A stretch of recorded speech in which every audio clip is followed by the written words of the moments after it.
कहानी की शुरुआत में हमें एक टावर को दिखाते हैं जो ग्राउंड से ऊपर एक हॉरर पर्पल स्काई को टच कर रहा था। वहां पर कुछ ड्रोन्स इस सिचुएशन को मॉनिटर कर रहे थे, जिसके बाद सीन एक जायंट ड्रैगन पर शिफ्ट होता है जिसने अपने पंजों से ही किसी को मार दिया था। एक इंसान अपने टूटे स्वॉर्ड के साथ नीचे गिर रहा था। तभी सिस्टम में लिखा आता है the sword of domination lurers has perished, और वो पार्टी वाइप आउट हो चुकी है। इसी के साथ 127 चैलेंज भी फेल हो गया, जिसके साथ हमें बहुत सारे डेड बॉडीज को दिखाते हैं। सिस्टम में लिखा आता है चैम्बर ऑफ फ्लेम्स का बॉस, जिसका नाम dark dragon of the end है, उसका अभी 94% एचपी बाकी है। लोग आपस में चैट कर रहे थे, क्या ये कोई मजाक है? हमारी टॉप टीम ने भी सिर्फ 5% का डैमेज दिया है। कौन होगा जो इस खतरनाक मॉन्स्टर को मार पाएगा? तभी नोटिफिकेशन आया, बॉस को टाइम लिमिट से पहले डिफीट करो। अगर ये फेल हुआ तो टेस्ट का रेंज समाप्त कर दिया जाएगा। फिर सोलर सिस्टम को दिखाते हैं जो कि इस टेस्ट का रेंज है। लोग बोल रहे थे, क्या ये दुनिया तबाह होने वाली है? हम लाखों लोगों को एक साथ अटैक करना चाहिए। एक बंदा बोला, लेकिन इतने लोग तो बचे भी नहीं हैं। कोई अपने आखिरी लम्हों में टेस्टी खाना खा के मरना चाहता था। तभी एक बंदा रोते हुए बोल रहा था, मुझे मरना नहीं है, प्लीज कोई कुछ करो। तभी सिस्टम बताता है a new challenger has arrived. उसको देखकर नल्ले लोग फिर से बात करने लगते हैं। लगता है अभी भी कोई पार्टी है जिसने हार नहीं मानी है, प्लीज उसको हरा दो। लेकिन सारी स्ट्रॉन्ग पार्टीज तो पहले ही मारी जा चुकी है ना, तो फिर ये कौन है? और तभी हमारे प्रोटैगनिस्ट की एंट्री होती है जो कि अकेला फाइट करेगा। लोग बोल रहे थे, अब ये नहीं बचेगा भाई, ये तो गया। क्या ये लड़का पागल है जो अकेले फाइट करने जा रहा है? तभी वो ड्रैगन बोला, क्या तुमने मुझे अकेले चैलेंज किया है? मुझे तुम्हें मारने की कोई जल्दी नहीं है। वो रॉर करके बोला, अगर तुम ज्यादा रेसिस्ट नहीं करोगे तो मैं तुम्हें और 3 मिनट जीने का मौका दूंगा। अपना हीरो स्मर्क करके बोला, तुम्हारी एडवाइस के थैंक्स डरपोक बिल्ली। तुम मुझसे जितना ज्यादा बात करने में टाइम वेस्ट करोगे उतनी ही देर तुम जिंदा बचोगे। तुम्हें मारने की जल्दी तो नहीं है ना? अब हमारे हीरो का इंट्रोडक्शन होता है जो कि चैलेंजर नंबर 128 है और उसका नाम है एंडू रे, जिसको हम लोग रे बोलेंगे। ड्रैगन अटैक गैदर करते हुए बोला, लगता है तुम्हें मारने की ज्यादा ही जल्दी है इंसान। ड्रैगन अपना जायंट फायरबॉल रेडी करता है, जिस अटैक का नाम है ड्रैगन्स इन्फर्नो। वह रे की तरफ अपना अटैक रिलीज करता है, लेकिन रे वहीं शांत खड़ा था। उसके अटैक से वहां एक जोर का धमाका होता है। रे बोला, ऐसे सडनली अटैक करना काफी डेंजरस हो सकता है। वो ड्रैगन इसको जिंदा देखकर शॉक हो गया और बोला, आखिर तुमने मेरा अटैक ब्लॉक कैसे कर लिया? रे अपने हाथ में एक ग्रीन बॉल पकड़े बोला, तुम्हें क्या लगता है मैं ऐसे ही बिना किसी प्रिपरेशन के ही तुम्हें चैलेंज करने आ जाऊंगा? चलो मैं तुम्हारा अटैक तुम्हें वापस कर देता हूं। जिसके बाद उसके ग्रीन बॉल से एक ड्रैगन शेप का अटैक निकलता है जो सीधे उस ड्रैगन को लगता है, जिसके बावजूद भी उसका एचपी 84% था। रे बोला, क्या अभी भी 84% है? इसका मतलब कि ड्रैगन्स इन्फर्नो अटैक से सिर्फ 10% का डैमेज हुआ है। फिर वह अपने हाथ से कुछ रिलीज करते हुए बोला, लगता है मेरी तैयारी बेकार चली गई। ड्रैगन बोला, तुम करना क्या चाहते हो? रे बोला, अगर ऐसी घटिया हरकत के कारण मेरे व्यूअर्स चले गए तो तुम क्या करोगे? मैं काफी डिसअपॉइंटेड हूं। वो अपना आर्टिफैक्ट निकालता है जिससे चेन्स निकलते हैं और उस ड्रैगन को चारों तरफ से घेर लेते हैं। रे बोला, तुम बिल्कुल चुपचाप से इसके अंदर आराम करो और मुझे देखते जाओ। वो अपना हाथ ऊपर करता है जिससे ड्रैगन को करंट लगता है, और फिर रे अपने हाथ में कुछ समन करता है जिस पर उसके बैंक डिटेल्स लिखे हुए थे, शिबिशी टूटो बैंक, ब्रांच 178 टू एंडू रे और उसका अकाउंट नंबर, जिसको ये कैमरा भी बिल्कुल केयरफुली रिकॉर्ड करके लाइव दिखा रहा था। तभी रे वहां से आगे बढ़ते हुए बोला, अभी लगभग 22 मिनट बाकी हैं, तो मैं 2 मिनट तक यहाँ पे वेट करूंगा। अगर तुम चाहते हो कि मैं इस ड्रैगन को मार दूं तो तुम्हें उसके लिए पैसे देने होंगे, तो जल्दी से पेमेंट कर दो, जितना तुम्हारी जिंदगी की कीमत है उस हिसाब से। फिर वो वहां पे एक चेयर बुला के मस्त चिल करके बैठ जाता है। लोग बोल रहे थे, क्या ये पागल है? ये सब बेकार चीजें बाद में कर लेना भाई, अभी जाकर उस ड्रैगन को मारो। ऐसी सिचुएशन में पैसा मैटर नहीं करता भाई। तुम्हें ऐसे टाइम पे भी पैसों की पड़ी है, तुम कितने इडियट हो। ये सब सुन के भी रे को घंटा फर्क नहीं पड़ा था, बल्कि वो वहां चाय समन करता है। तभी वो ड्रैगन वहां से उठते हुए बोला, तुम्हें मेरा मजाक उड़ाने के लिए भारी कीमत चुकानी होगी। ड्रैगन अपने मुंह में पर्पल फ्लेम्स को गैदर करके उस पर अटैक करने वाला था। सिस्टम वार्निंग आता है, the dark dragon of the end has activated it's ultimate skill, flames of imperial रात।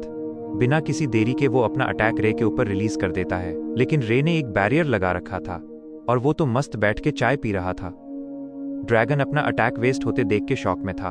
फिर रे अपना चाय रख के बोलता है, तुम कितने नासमझ हो, मैंने तुम्हें बिल्कुल शांत रहने बोला है, तो तुम बेकार में शोर क्यों कर रहे हो? जिसके बाद रे के पास का सीन दिखाते हैं। उस ड्रैगन के अटैक से उसके आसपास की सारी जमीन जलकर लावा बन चुकी थी और वो बोला, तुम्हारी वजह से लोगों को मेरा बैंक डिटेल्स देखने में प्रॉब्लम होगी।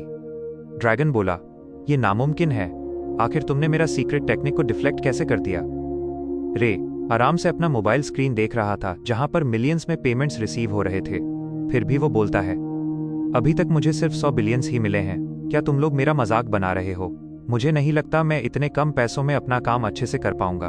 और वो अपनी रिकॉर्डिंग बंद कर देता है। लोग डर से सिहरते हुए वहां पर इस रिकॉर्डिंग को बंद होते देख के शॉक हो जाते हैं। फिर सब लोग पैनिक करते हुए उसके बैंक अकाउंट में पैसे ट्रांसफर करना स्टार्ट कर देते हैं। मुझे इस अकाउंट पर सारे पैसे भेजने हैं। सीन एक बड़े बिल्डिंग पर शिफ्ट होता है जहां कोई बोल रहा था, अगर हम लोग अपने सारे पैसे उसको दे देंगे तो हमारे फ्यूचर बिजनेस का क्या होगा? ऐसे ही एक सेक्रेटरी अपने बॉस से बोल रहा था, लेकिन बॉस गुस्सा करते हुए बोला, मैंने जितना कहा उतना करो। हमारे पास जितना पैसा है सब उसको दे दो। हम अपने फ्यूचर का बाद में सोचेंगे। अगर जिंदा ही नहीं बचे तो पैसों का क्या होगा? रे का बैंक बैलेंस देखो गाइस। अगर तुम्हारे पास इतने पैसे हों तो क्या करोगे? कमेंट करके जरूर बताना। रे बोला, जितना मैंने एक्सपेक्ट किया था लगभग मुझे उतना पैसा मिल चुका है। अब मैं इस पूरी दुनिया का सबसे रिचेस्ट पर्सन बन चुका हूँ। फिर वो अपना सोलस्मिथ नाम का अटैक यूज करता है जिससे उसके आसपास नीली स्क्रीन अपीयर होती है। वो एक चुटकी बजाते हुए बोला, चलो फिर दुनिया को बचाते हैं। फिर एक एक करके 3 आइटम्स दिखाए जाते हैं। Magician soul type A, dragon soul type B, god soul type B. इसके बाद ये तीनों आइटम सिंथेसाइज होकर एक ऑसम स्वॉर्ड बनाते हैं जिसका नाम है Holi sword of the spirit craftsman. Dragon दर्द से कराहते हुए बोला, क्या तुम पागल हो चुके हो? क्या तुम्हें सच में लगता है कि तुम मुझे अपने इस छोटे से स्वॉर्ड से मार सकते हो? क्या बकवास है ये? फिर वो ड्रैगन सारे चेन्स को तोड़कर फ्री हो जाता है और गरजता है, अब तुम्हारे तमाशे को खत्म करने वाला हूं। मैं अपने हाथों से तुम्हें मारूंगा। लेकिन तभी नेक्स्ट सीन में उसका हाथ कटकर नीचे गिर जाता है। ड्रैगन अपना हाथ देखकर चीख रहा था। उसी वक्त रे जंप करके उस पर स्वॉर्ड से अटैक कर देता है और उस ड्रैगन को मल्टीपल पीसेस में कट कर देता है। रे उसको काटने के बाद नीचे आता है और बैडर स्टाइल में बोला, मैंने तो पहले ही बोला था तुम्हारी मौत मेरे हाथों लिखी है।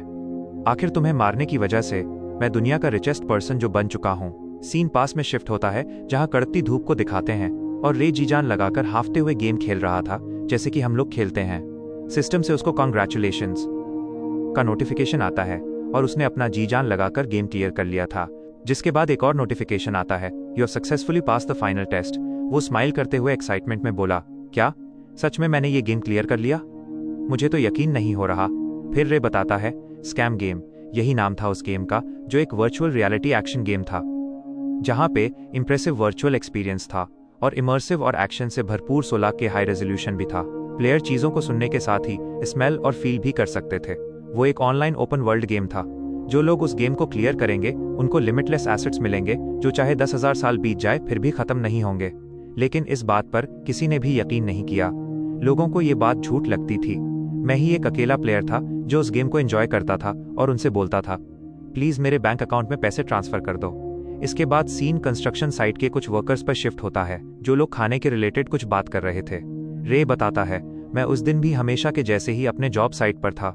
मैं जॉब हंट में फेल होने के बाद एक पार्ट टाइम कंस्ट्रक्शन वर्कर का जॉब करके बस कैसे भी जी रहा था। कड़ी धूप में भी काम करना और फिर अपने सीनियर वर्कर से डांट सुनकर मैं थक चुका था। तभी उसके फोन में एक नोटिफिकेशन आता है जो कि उसी गेम के मैनेजमेंट की तरफ से था। रे बोलता है, शायद मैं ईमेल का नोटिफिकेशन ऑफ करना भूल गया था। खोलकर उसमें लिखा था, Congratulations to top ranker Resama. You have achieved a splendid first place in battle power ranking during the beta test. The rewards will be credited to your bank account. रे उस मैसेज को देखकर हंसते हुए बोला, क्या ये लोग अब फेक स्कैम ईमेल्स भी भेजने लगे हैं? वैसे भी अपना बैंक बैलेंस चेक करने में मुझे कोई दिक्कत नहीं है। लेकिन जैसे ही वो अपना बैलेंस चेक करता है वो शॉक हो जाता है क्योंकि उसके अकाउंट में 1 मिलियन से भी ज्यादा येन थे। एक वर्कर उसके पास आते हुए बोलता है, ब्रेक के बाद मुझे तुमसे कुछ पूछना था। क्या हुआ? तुम कुछ ठीक नहीं लग रहे हो। तुम बीमार हो क्या? रे बिना उसकी बात का जवाब दिए दौड़ के वहां से चला जाता है। वो खुशी से वहां से जाते हुए सोच रहा था, क्या सच में हम इस गेम से पैसे कमा सकते हैं? अगर वो बातें सच हैं जो गेम में प्रॉमिस की गई हैं, वो लिमिटलेस एसेट्स जो 10,000 सालों तक रहेगा, तो मैं खुद को उस गेम में पूरी तरह से झोंक दूंगा। लेकिन मुझे बाद में रियलाइज हुआ कि मैं तो उस गेम में एक नूबड़ा हूं। ये एक मर्सिलेस और रूथलेस गेम है। यहाँ प्लेयर्स को ऐसे ट्रीट करता है जैसे वो कोई प्यादे हों जिन्हें सिर्फ सैक्रिफाइस के लिए बनाया गया हो। जो लोग उस टावर के गार्डियन से हार जाते हैं वो उनके साथ ही यूजर का डेटा भी डिस्ट्रॉय कर दिया जाता है। और उस टावर में कोई परमानेंट एग्जिट भी नहीं है। वहां का एग्जिट हमेशा रैंडम होता है और इसका बेस्ट पार्ट ये है कि जो पेन हमें उस गेम के अंदर फील होता है वो पेन बिल्कुल रियल पेन जैसा ही होता है, जैसे कि आपको सच में किसी मॉन्स्टर ने मार दिया हो। बहुत सारे लोगों को ऐसे रियल पेन ऑफ डेथ को फील करने के बाद उनका ये गेम खेलने का मन नहीं करता और वो इस गेम को छोड़ देते हैं। मैं अपने इस पार्ट टाइम जॉब से सिर्फ इतने पैसे कमाता हूँ कि मैं अपनी लिविंग एक्सपेंसेस को पूरा कर सकूं, लेकिन फिर भी मैंने अपनी बाकी ज़रूरतों को पूरा करने के लिए लोन ले रखा है, जिस वजह से लोग मेरे घर तक आते हैं। इसलिए मेरे पास कोई और चॉइस नहीं था उस गेम को खेलने के अलावा। मैं बस ये उम्मीद कर रहा था उस गेम में जो बोला है वो सच हो। रोज़ाना की तरह मैं जैसे ही गेम में एंटर हुआ तो मुझे एक नोटिफिकेशन आया जो कि प्रोफेसी मैनेजमेंट की तरफ से था और लिखा था, the experience you have gained here will undoubtedly be an invaluable asset for you. फिर मैंने जल्दी से अपना VR गेमिंग सेट हटाया, लेकिन मैं बहुत थक चुका था उस गेम को इतनी देर तक खेलने से। मैं दौड़ के गया अपना फ़ोन चेक करने कि कहीं कोई न्यू नोटिफिकेशन आया या नहीं, लेकिन जब मैंने अपना फ़ोन देखा तो वहाँ पर सिर्फ एक ईमेल था जिसमें लिखा था, Recently our goal has been achieved and a player who completed the game has appeared. Therefore, Prophecy Online service will now be terminated. मैंने हैरानी से अपने फ़ोन को देखा क्योंकि मुझे कोई रिवॉर्ड नहीं मिला था, लेकिन वहाँ पर सिर्फ एक थैंक यू मैसेज था मैनेजमेंट की ओर से। मेरे रिवॉर्ड्स का क्या होगा? अगर मैंने इस गेम को कंप्लीट किया है तो उन लोगों को मुझे एक प्रॉपर रिवॉर्ड तो देना चाहिए था। हो सकता है इतने ज़्यादा पैसों को आने में थोड़ा टाइम लग रहा हो, इसलिए मैं कल इसको दोबारा चेक करूंगा। आई गेस एक दिन में तो आ ही जाएगा, लेकिन मेरे अकाउंट में 54 तक नहीं आया था। उस आखिरी 1 मिलियन येन के बाद कुछ भी नहीं आया और अब तो मेरे सारे पैसे भी खत्म होने वाले हैं। अच्छा होता मैं दोबारा गेम में आता ही नहीं। फिर 1 हफ्ता बाद का सीन दिखाते हैं जहां रे सो रहा था। तभी उसका फोन रिंग करने लगता है। वो फोन देखता है, लेकिन उसके फोन में कुछ भी नहीं था। पर जैसे ही वो अपने पीछे देखता है, वहां पर एक सिस्टम विंडो था जो देखकर वो पूरी तरह शॉक हो गया। सिस्टम में लिखा था, main event the trial of ice has been failed, Moscow has been destroyed, new main event trial of the earth has started, time remaining 43 days 7 hours 58 minutes, area of the test Japan, in case of failure the test area shall be annihilated। TV पर Moscow का live broadcasting हो रहा था, जहां पर पूरा Moscow city destroy हो चुका है और रशियन गवर्नमेंट ने बोला है कि सर्वाइवल का कोई होप नहीं बचा है। सडनली मॉस्को सिटी में ऐसे डेंजरस अनआइडेंटिफाइड क्रीचर्स अपीयर हुए जो थोड़े बहुत ड्रैगन्स के जैसे दिखते हैं। इन्होंने पूरी सिटी पे अटैक करके डिस्ट्रॉय कर दिया है। एक न्यूज रिपोर्टर हेलीकॉप्टर से रिपोर्ट कर रही थी, जो हाल अभी मॉस्को का हुआ है वैसा ही कुछ जापान का भी होगा, ऐसा हमारे व्यूअर्स ने बताया है। रे ये सब देख के सोचता है, ऐसा सेम इवेंट तो उस गेम में हुआ था और ये बिल्कुल वैसे ही रिपीट हो रहा है। टीवी पर एंकर्स डिबेट कर रहे थे और किसी को लग रहा था कि ये सब फेक है और ऐसा कॉन्टिनेंटल प्लेट्स के मूवमेंट से हुआ होगा। एक ड्रैगन मॉन्स्टर उस फीमेल रिपोर्टर की तरफ अटैक करने वाला था। ये लड़की बोली, हम लोग बच तो जाएंगे ना? क्या ये मॉन्स्टर हम पर अटैक करने वाला है? उसका मैनेजर उनको वहां से जल्द निकलने के लिए बोल रहा था, लेकिन उनसे कनेक्शन टूट जाता है। रे कैसा पागल एक्सपर्ट है वो। ये सब किसी प्लेट्स के मूवमेंट से नहीं हुआ है, ये उस गेम की वजह से हो रहा है। अभी के टाइम पर हमारा वर्चुअल रियलिटी गेम अब रियलिटी बन चुका है। लेकिन मैं बिल्कुल शांत था और उस टाइम मेरे दिमाग में सिर्फ एक ही बात चल रही थी, the experience you have gained here will undoubtedly be an invaluable asset for you. लोग सडनली अपने सामने सिस्टम विंडोज को देख के काफी हैरान थे। उन्हें कुछ समझ नहीं आ रहा था कि ये क्या हो रहा है। मैंने विंडो ओपन करके डिटेल्स चेक किया। जिस एसेट्स की बात मैनेजमेंट कर रहा था वो गेमिंग स्ट्रैटेजीज थीं, और जिस बंदे ने उस गेम को क्लियर किया था वो कोई और नहीं बल्कि मैं हूं। मैं ही हूं जिसके पास इस वर्ल्ड को बचाने की पावर्स हैं, लेकिन अपने इस पावर्स का सही इस्तेमाल करते हुए सिर्फ और सिर्फ पैसे कमाऊंगा। जब से प्रोफेसी ऑनलाइन गेम रियलिटी बना है, उसके बाद एक्सपीरियंस पॉइंट्स अर्न करने के लिए एक भयानक कंपटीशन होगा, लेकिन मैं अपने पास वाले डंजन में जा रहा हूं ताकि मैं भी कुछ एक्सपीरियंस अर्न कर सकूं। लोग डरे सहमे बात कर रहे थे, क्या सच में जापान डिस्ट्रॉय हो जाएगा? हमें यहां से जल्दी से कहीं दूर जाना चाहिए, लेकिन हम लोग जाएंगे कहां?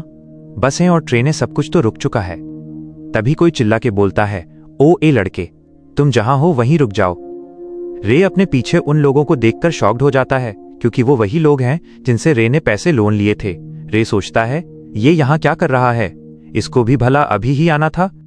वो आदमी बोला, मैं अभी बस तुम्हारे घर ही जाने वाला था, लेकिन तुम तो रास्ते में मिल गए।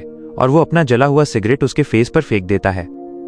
जिसके बाद सीन 1 साल पहले शिफ्ट होता है, जहां रे अपने वर्चुअल गेम में था। उसको एक नोटिफिकेशन आता है, आप जैसे लोग जो प्रोफेसी ऑनलाइन गेम में असीम धन की तलाश कर रहे हैं, हमारी कंपनी उनको 2 लाख तक का लोन देगी, वो भी बिना इंटरेस्ट के। इसलिए आप अपना मनी मेकिंग टाइम कम करके अपना प्ले टाइम इंक्रीज करिए, लेकिन हाँ, जो भी इमेंस वेल्थ को लेगा हम उसके आधे रिवॉर्ड्स को रख लेंगे। रे ऐसी 0% इंटरेस्ट वाली अपॉर्चुनिटी देखकर बहुत खुश था और वो लोन ले लेता है, जो कि एक ट्रैप था। उन्होंने अपने वादे के मुताबिक 2 लाख येन ट्रांसफर कर दिए, लेकिन जैसे ही मैंने उन पैसों को खर्च कर दिया तो उन लोगों ने मुझे एक कॉन्ट्रैक्ट भेजा जिसमें बहुत हाई इंटरेस्ट रेट था। उनके अनुसार मैं उनकी स्क्रीनिंग में पास नहीं हुआ था और उन्होंने 10 दिन के अंदर ही 50% इंटरेस्ट मांगा। मैं उनका लोन भरने के लिए लो इंटरेस्ट रेट वाले बैंक्स में गया ताकि मुझे कुछ हेल्प मिल जाए, लेकिन जैसे ही मैंने उनको पेमेंट करने के लिए कांटेक्ट किया तो उन लोगों ने मुझे इग्नोर करना स्टार्ट कर दिया। वो लोग 10 दिन बीतने का वेट कर रहे थे ताकि इंटरेस्ट रेट को और इंक्रीज कर सकें। रे उस आदमी से बोला, जब मैं रीपे कर रहा था तो तुम लोग कहाँ गायब थे? डेंजी, जो उस लोन कॉन्ट्रैक्टर का नाम है, बोला, जो लोग पैसे वापस नहीं कर पाते वो अक्सर ऐसे ही बहाने बनाते हैं, तुम भी उनके जैसे ही नीच हो। खैर छोड़ो, मैं तो यहाँ किसी और काम से आया हूँ। मेरे दोस्त, तुमने कहा था ना कि तुम प्रोफेसी ऑनलाइन गेम खेलते हो, अब से प्रोफेसी ऑनलाइन को प्रून कहा जाएगा। डेंजी बोला, अभी जो हालात हैं इस दुनिया के वो बिल्कुल उसी गेम जैसे ही हैं। जैसे गेम में पहले रशिया का मॉस्को डिस्ट्रॉय हुआ था वैसा ही हुआ है रियल में भी। डेंजी गुस्से में बोला, तुम्हें पक्का कुछ पता है ना? तुम जो भी उस गेम के बारे में जानते हो मुझे सब बताओ, अभी के अभी। रे बोला, अपने इन गंदे हाथों को मुझसे दूर रखो, कीड़े कहीं के। डेंजी का टेम्परेचर हाई हो जाता है। वो बोला, तुम्हें पता तो है ना आखिर तुम किससे बात कर रहे हो? रे बोला, मैं तुम्हें एक छोटा सा काम का इन्फॉर्मेशन देता हूं जिसको लेकर तुम्हें स्वर्ग और जन्नत का मजा मिलेगा। फिर वो अपना स्किल एक्टिवेट करता है जिसका नाम है फिस्ट ऑफ द नोविस, जिससे डर के डेंजी उसको छोड़कर उससे दूर हो जाता है। सिस्टम बताता है फिस्ट का पावर 50% तक इंक्रीज हो चुका है। फिर वो अपने दोनों हाथों में स्किल एक्टिवेट करके डेंजी को बिना साबुन पानी के धोता है, जिससे डेंजी दूर जाकर गिरता है। फिर वो डेंजी के पास आकर बोला, अभी की इस दुनिया में मैं सबसे सुपीरियर पर्सन हूं, लेकिन मुझे लगता है कि तुम मुझे सुन नहीं सकते हो, शायद तुम बेहोश हो चुके हो। इसके बाद रे उसको वहीं छोड़कर वहां से निकल जाता है। वो हुडी वाला पर्सन एक लड़की से बोला, तुमने अभी वो देखा क्या? वो तो उस वर्चुअल गेम की कोई स्किल थी। मुझे पूरा भरोसा है, लेकिन मुझे लगा नहीं था कि मैं इतनी जल्दी उस गेम के किसी प्रोफेशनल प्लेयर से मिल जाऊंगा। उस बंदे के स्किल से ही लगता है उसे काफी एक्सपीरियंस है उस गेम का। जल्द ही सारे लॉज और ऑर्डर्स कोलैप्स हो जाएंगे और इस दुनिया में सब कुछ फिर से लिखा जाएगा। चीजें अभी से ही इंटरेस्टिंग होती जा रही हैं। सीन एक डंजन पर शिफ्ट होता है जहां पर रे पहुंच चुका था। इस डंजन का नाम था द गोट सैंक्चुअरी। बेशक ये बिल्कुल वही सेम डंजन था जैसा उस वर्चुअल गेम में था। तभी वो अपने साइड में कुछ नोटिस करता है। जब वो वहां देखता है तो वहां पहले से एक कार खड़ी थी। फिर रे सीढ़ियों से उस डंजन के अंदर जाना स्टार्ट करता है। तभी उसे अपने आसपास कुछ वियर्ड फील होता है, जिसकी स्मेल से लग रहा था कि ये ब्लड की स्मेल है। उसके सामने बहुत सारे डेड डंजन मॉन्स्टर्स पड़े हुए थे। फिर वो अपने सामने देखता है जहां पर 5-6 लोग एक डेड मॉन्स्टर को घेरे खड़े थे। उनका लीडर बोलता है, लगता है हमसे मिलने कोई आया है। और ये वही हुडी वाला बंदा था। वो बोला, अगर तुम इस जगह पर हो इसका मतलब ये है कि तुमने भी उस वर्चुअल गेम को खेला है। रे गुस्से में बोलता है, क्या तुम लोगों ने ये सब किया है? हुडी वाला बंदा बोला, ये हाई लेवल के मॉन्स्टर्स हैं जिन्हें फ्लेयर लिजार्ड्स बोलते हैं, और अगर मैं यहां पर इनको नहीं मारता तो तुम जैसा कोई वीक प्लेयर इनके हाथों मारा जाता। रे सोचता है, फ्लेयर लिजार्ड्स कब से हाई लेवल के हो गए? वो तो लोएस्ट से लो लेवल के होते हैं। वो हुडी वाला लड़का अपना फेस रिवील करके बोला, तुम यहां पर अकेले क्यों आए हो? तुम्हारे पास कोई फ्रेंड नहीं है क्या? कैसा रहेगा कि तुम मेरे सबऑर्डिनेट बन जाओ? लेकिन तुम्हें अपने आधे पैसे देने होंगे जो तुमने कमाए हैं, जिसके बदले में मैं, जो कि एक बहुत स्ट्रांग प्लेयर हूं, वो तुम जैसे वीक प्लेयर को प्रोटेक्ट करेगा।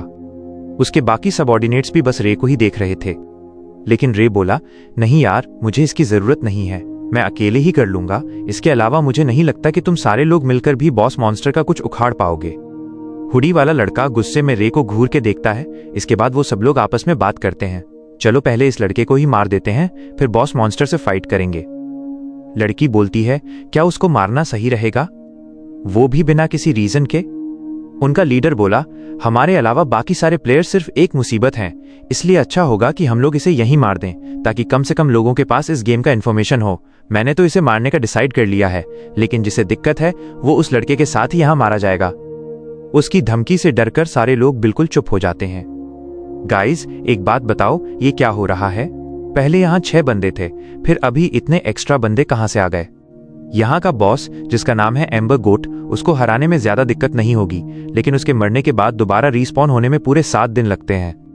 और लीडर बोला, मैं नहीं चाहता कि वो बंदा कोई लास्ट अटैक करे, इसलिए मैं चाहता हूं कि जब तक हम लोग बॉस को हरा नहीं देते तब तक तुम लोग उसको यहीं पर रोक कर रखो। डोर खुलने में अब बस कुछ ही मिनट बचे थे। थोड़ी ही देर में वो दरवाजा खुल जाएगा। उसके कुछ सबऑर्डिनेट्स रे के पास पहुंच जाते हैं और उसे घूरने लगते हैं, जबकि बाकी कुछ बंदे गेट की ओर ध्यान दे रहे थे। रे उनसे पूछता है, क्या हुआ? क्या तुम लोग मुझे यहां पर रोकने के लिए आए हो? तुम्हें लगता है तुम मुझे रोक सकते हो? वो लोग फाइटिंग पोजीशन में आकर बोलते हैं, तुमने बिल्कुल सही कहा। तुम्हें यहीं पर रुकना होगा जब तक हमारा लीडर बॉस को नहीं हरा देता। रे सोचता है, अगर मैं चाहूं तो इनको कुछ सेकंड्स में हरा सकता हूं, लेकिन इस बार मैं इनको छोड़ रहा हूं। गेट के खुलते ही उनका लीडर और कुछ बंदे अंदर जाते हैं और ये दोनों लोग रे पर नजर रख रहे थे कि वो कोई गड़बड़ न करे। लेकिन रे के अपने ही प्लान्स थे। वो तो बस इनके हारने का वेट कर रहा था ताकि बाद में अकेले ही उस बॉस मॉन्स्टर को हरा सके। गेट खुलते ही सब लोग अंदर चले जाते हैं और रे मजे से बाहर खड़ा होकर जूस एंजॉय कर रहा था। वो उधर देखकर बोलता है, मैं तो बस ये देखना चाहता हूं कि वो लोग आखिर कितना आगे तक जा सकते हैं। हुडी वाला अपने ग्रुप के साथ जा रहा था। तभी लड़की बोलती है, लगता है वो बंदा अंदर नहीं आया है। जिस पर हुडी वाला बोला, ये तो अच्छी बात है ना, अब हमें किसी और मुसीबत को फेस नहीं करना होगा और बॉस मॉन्स्टर को मारने में भी प्रॉब्लम नहीं होगा। लड़की बोली, शायद उसने नोटिस कर लिया है कि हम इसे एक एक्सीडेंटल डेथ दिखाने की कोशिश कर रहे थे। अभी वो लोग अपनी मंजिल तक पहुंच चुके हैं जहां बॉस मॉन्स्टर आएगा। हुडी गाय अपने सबऑर्डिनेट से बोलता है, तुम अपना काम अच्छे से करना। वो शील्ड वाला लड़का बोला, ये तुम मुझ पर छोड़ दो। मेरे शील्ड के होते हुए वो बॉस मॉन्स्टर हमारा कुछ नहीं कर पाएगा। उसके पास एक एपिक ग्रेड एनग्रेव्ड शील्ड था। तभी एक जोर का हवा का झोंका आता है, जैसे कोई आंधी तूफान हो, और उनके सामने एक बहुत बड़े आग की लपटें दिखाई देती हैं। वो हुडी वाला लड़का डरते हुए बोला, ये क्या हो रहा है? ऐसा नहीं हो सकता। उनके सामने एक अनएक्सपेक्टेड मॉन्स्टर अपर होता है जिसका नाम था हेलफायर गोट। वो लोग एम्बर गोट एक्सपेक्ट कर रहे थे, लेकिन एक हेलफायर गोट सो एम्बर गोट से भी स्ट्रॉन्गर होता है। उसके सिर्फ विंड के प्रेशर से ही सारे लोग फेंके जाने लगते हैं। कुछ बंदे एंट्रेंस गेट के पास जा गिरते हैं। हुडी गाय सोचता है, डैम इट, भला ये अपर ग्रेड का मॉन्स्टर ऐसे लोअर डंजन में क्या कर रहा है? क्या ये कोई मजाक है? लड़की हुडी वाले से पूछती है, अब हम लोग क्या करेंगे लाइट सामा? वैसे इसका नाम लाइट है। लाइट बोलता है, सब लोग यहां से रिट्रीट कर लो, जितना जल्दी हो सके निकलो यहां से। पीछे से एक बंदा बोला, हम लोग रिट्रीट भी नहीं कर सकते हैं क्योंकि ये दरवाजा पूरी तरह से लॉक हो चुका है। लाइट बोलता है, तुम लोग जाओ और जाकर उसको डिस्ट्रैक्ट करो अपने शील्ड से। मुझे पूरा भरोसा है तुम उसके अटैक्स को अपने शील्ड से रोक सकते हो। शील्ड वाला लड़का तो फ्रंट पोजीशन में आ जाता है, लेकिन एक्चुअल में इस मॉन्स्टर का वेपन तो एक हैमर है। वो लड़का बिल्कुल स्टंड होकर अपनी मौत को अपनी आंखों के सामने देख रहा था। उसके बाद वो मॉन्स्टर उसको अपने हैमर से वहीं खत्म कर देता है। वो लड़की अपने टीममेट को ऐसे मरते देखकर डर जाती है। उस शील्ड वाले लड़के की आधी बॉडी जल चुकी थी। तभी वो मॉन्स्टर अपने हाथों से उसका शील्ड उठाता है और उनके सामने ही उस शील्ड को अपने दांतों से तोड़कर चूर चूर कर देता है। लाइट शॉक्ड होकर बोला, अनबिलीवेबल, उस मॉन्स्टर ने एक एपिक ग्रेड के शील्ड को बस ऐसे ही अपने दांतों से तोड़ दिया। लाइट बताता है, हम लोग जिस मॉन्स्टर को मारने आए हैं वो एक एम्बर गोट था, जो कि एक लो लेवल का मॉन्स्टर होता है जिसको एक अकेला प्लेयर भी स्ट्रेटेजी से हरा सकता है। लेकिन मैं भूल गया था कि वो एम्बर गोट अपडेट के बाद आया था। उससे पहले तो इस डंजन में हेलफायर गोट था जिसको मारना इम्पॉसिबल था, इसलिए डेवलपर्स ने अपडेट में इसको चेंज कर दिया। इसका मतलब ये हुआ कि ये गेम अपडेट से पहले का है। वो जो लड़का बाहर वेट कर रहा है वो शायद हमारी कुछ मदद कर सके। अगर गेट अंदर से नहीं खुल रहा तो मुझे उम्मीद है कि वो बाहर से खुल सकता है। ओए काले बाल वाले लड़के, तुम अंदर आ जाओ। मैं तुमसे प्रॉमिस करता हूँ कि इस मॉन्स्टर को मारने के बाद जो रिवॉर्ड मिलेगा उसमें से मैं तुम्हें हिस्सा दूंगा। क्या तुम मुझे सुन सकते हो? जवाब दो। लेकिन तब तक वो मॉन्स्टर इनके पास आ चुका था। वो अपने हाथों से स्लैश मारता है जिससे ये लोग हवा में उड़ जाते हैं। लाइट कराहते हुए बोल रहा था, कोई तो दरवाजा खोल दो, कोई हमें बचाओ। हम लोग इस मॉन्स्टर को किसी भी कीमत पर नहीं हरा सकते हैं क्योंकि गेम में भी लगभग 4700 से ज्यादा चैलेंजर्स इसे हराने में फेल हो चुके थे। तभी उस दरवाजे को खोलते हुए रे की एंट्री होती है, जो बोलता है, इतनी बड़ी बड़ी बातें करने के बाद भी तुम इसका कुछ नहीं बिगाड़ पाए। तुम शायद इनके लीडर बनने के लायक नहीं हो। लाइट सोचता है, ये बास्टर्ड इतनी देर से आया, चलो कोई नहीं, मैं इसका यूज करके यहाँ से भाग जाऊंगा। वो अपने सबऑर्डिनेट से बोलता है, जल्दी करो, यहाँ से बाहर निकलो, इस मॉन्स्टर को उस लड़के पर छोड़ दो। रे उस लड़की को गिराते हुए बोलता है, अगर मैं तुम्हारी जगह होता तो ऐसा कभी नहीं करता। जैसा कि वो पीछे मुड़कर देखता है जहां पर वो गेट ऑलमोस्ट क्लोज होने वाला था। हुडी वाला सोच रहा था, बस थोड़ी देर और, मुझे बाहर जाने दो। लेकिन वो उस दरवाजे को पार नहीं कर पाता, उसका हाथ उसमें फंस जाता है। गोट मॉन्स्टर उसके पीछे आकर बोला, तुम ब्रैट बहुत शोर मचाते हो, चिल्लाना बंद करो, तुम्हारी बेकार आवाज मेरे कानों में चुभ रही है। मैं अभी तुम्हारा चिल्लाना खत्म करता हूँ। चारों तरफ खून के छींटे पड़े हुए थे, सबऑर्डिनेट्स ये सब देखकर सदमे में चले जाते हैं। रे उसका स्वॉर्ड लेकर बोलता है। भले ही वो लड़का काफी कमजोर था, लेकिन उसके पास एक बहुत अच्छा स्वॉर्ड है। ये स्वॉर्ड इस बीस्ट के लिए काफी होगा। मॉन्स्टर रे पर अटैक करते हुए बोला, लगता है तुम्हें भी मरने की काफी जल्दी है। अगर ऐसा हो तो मैं तुम्हारी इच्छा पूरी कर देता हूँ। वो अपना अटैक करता है, लेकिन रे उसको जंप करके डॉस कर लेता है। रे बोला, क्या तुम बात करते हो? ये तो काफी इंटरेस्टिंग है। रे उस स्वॉर्ड से गोट मॉन्स्टर के सींगों को बहुत आसानी से काट देता है। फिर वो उसके सबऑर्डिनेट्स की तरफ आगे बढ़ते हुए बोलता है, तुम लोगों की हालत कुछ ठीक नहीं है, और अगर तुम यहाँ से निकलना चाहते हो तो तुम्हें कुछ लगभग 10 मिलियन येन देने होंगे, तो शायद मैं तुम्हारी मदद कर सकूं।